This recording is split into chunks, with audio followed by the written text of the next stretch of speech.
Olá, meus queridos, graça e paz. Seja você muito bem-vindo à nossa série de vídeos aqui sobre o significado da Páscoa. Você é bem-vindo aqui no canal da comunidade da Cidade Church. Se você não se inscreveu, já te convido antecipadamente a se inscrever no nosso canal, a apertar lá o sininho, lá clicar no sininho para você sempre estar recebendo as nossas notícias, tá? E hoje nós vamos estar aqui falando sobre a Páscoa, né? É o segundo estudo de hoje.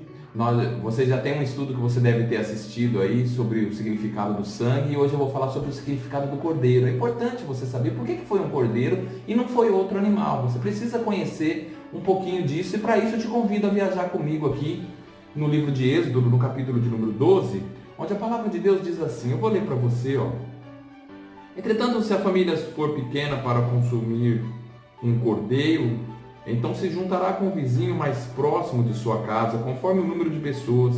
O cordeiro será escolhido na proporção do que cada um puder comer. Será macho, sem defeito, de 1 ano. Vós os escolhereis entre os cordeiros ou entre os cabritos, e os guardareis até o dia 14 deste mês. E toda a assembleia da congregação de Israel o degolará à tarde. Entender por que Deus pede ali um cordeiro, que Deus já estava fazendo alusão, por que precisava ser um cordeiro ali, né? Algumas coisas a gente já começa a aprender, né? O cordeiro, ele é um animal diferenciado. O cordeiro é um animal que as suas características são bem diferentes das características de outros animais, né? O cordeiro, ele tem suas características prerrogativas que outros animais não têm. Ele traz dentro de si algumas características de humildade, de animal dócil, de animal familiar, né?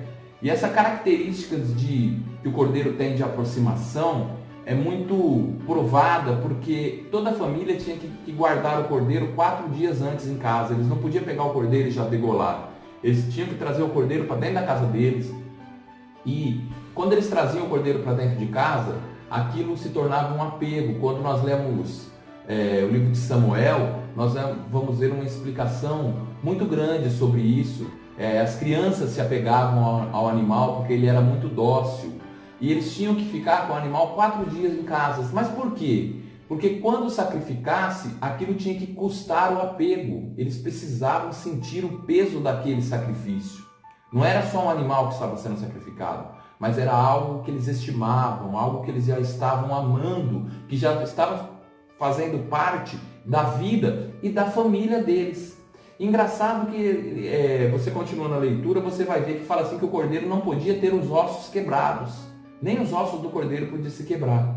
E aí eu faço uma alusão agora com você em uma ponte. Nós vamos viajar do Êxodo até o Evangelho de João. Nós vamos fazer uma viagem do Antigo para o Novo Testamento para saber por que Jesus, a Bíblia fala na primeira carta de Paulo aos Coríntios, capítulo 5, versículo de número 7, que Jesus é o nosso Cordeiro Pascal. Por que Jesus é o Cordeiro Pascal?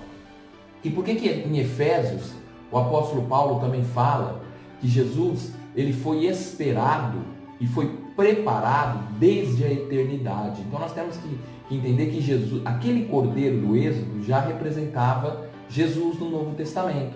E nós vamos ver quando nós lemos o Evangelho de João, capítulo 19, versículo 36, que Jesus não teve nenhum dos seus ossos quebrados. E nós começamos a compreender, né, como que ele foi levado ao matadouro, né, cumprindo a profecia de Isaías 53:6, que como um cordeiro mudo, Jesus teria que ser levado ao matadouro. Aquela profecia aconteceu 700 anos antes de Jesus, como um cordeiro, entrar pela porta das ovelhas ali. Então nós temos que conhecer um pouco sobre este significado. Jesus, ele é o nosso Cordeiro Pascal. Ele foi sacrificado. E nós, quando nos relacionamos com Jesus e olhamos para o sacrifício de Jesus, nós precisamos pensar isso, porque isso tem que causar dor de apego.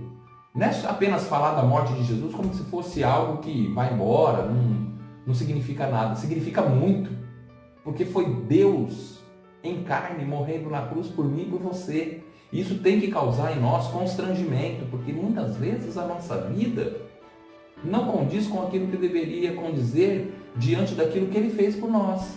A nossa vida, muitas vezes, nós não andamos como deveríamos andar. Sabe por quê?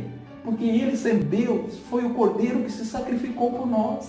Se você tem alguma intimidade com Ele, você deve sentir um pouco desse apego. E outra coisa, quando nós pensamos e refletimos a importância do que Jesus fez, isso nos traz sentimento de libertação e de salvação. Porque a palavra Páscoa vem de passar sobre, de uma passagem. O sacrifício de Jesus na cruz trouxe libertação para você, trouxe salvação para a sua vida. Quando nós reconhecemos, nós somos salvos, nós somos libertos. Todas as famílias que degolaram os cordeiros sentiram a degola do cordeiro, porque o cordeiro já fazia parte da casa deles lá. As crianças já brincavam com ele, os pais já alimentavam aquele cordeiro. Então eu te convido você a se relacionar com Jesus cada vez mais, para que você tenha um entendimento do que Ele fez pela sua vida e saber que a morte dele precisa causar em você dor de apego e ao mesmo tempo causar em você uma reflexão, porque Ele trouxe para você libertação e salvação. Continue ligadinho conosco no nosso canal, tá? Continue aí assistindo os nossos vídeos. Que Deus te abençoe, que Deus te guarde, viu? Dê um like aí nesse vídeo aí. É mais um vídeo trazendo instruções sobre a Páscoa, essa semana tão importante para o cristianismo e para a sua vida. Deus te abençoe, em nome de Jesus.